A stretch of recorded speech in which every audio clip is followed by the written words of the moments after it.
only two types of motorcyclists in the world: those who have crashed and those who will crash. I've never met a motorcyclist who has never crashed. To some bikers, crashing at some point is inevitable.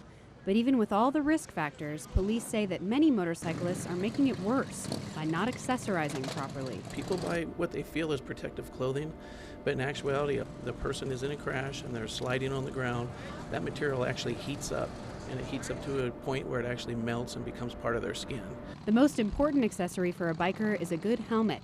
Motorcycle helmets have to be Department of Transportation approved, and police say bikers are 3 times more likely to survive a crash if they're wearing a certified helmet. The person wearing that is involved in an accident. We're finding that they're getting no protection whatsoever from that novelty helmet, where they would have probably been fine had they been wearing an approved one.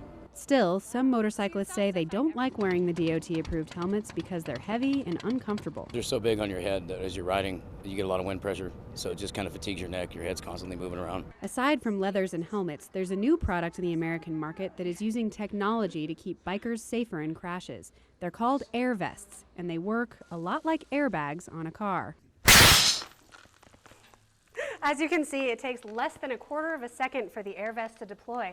It inflates around my neck so my head doesn't move around, and then you can see the back, my spine is protected. In a crash, the air vest is activated as soon as the rider is thrown from the bike.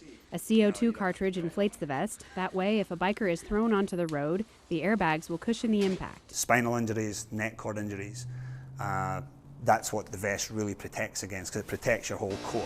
Cunningham says in his career racing motorcycles, he's crashed 3 times wearing the air vest. He says the vest is one of the main reasons he's alive to tell the story. It gives you that comfort factor that if something happens that you're covered by insurance. It's like buying extra insurance.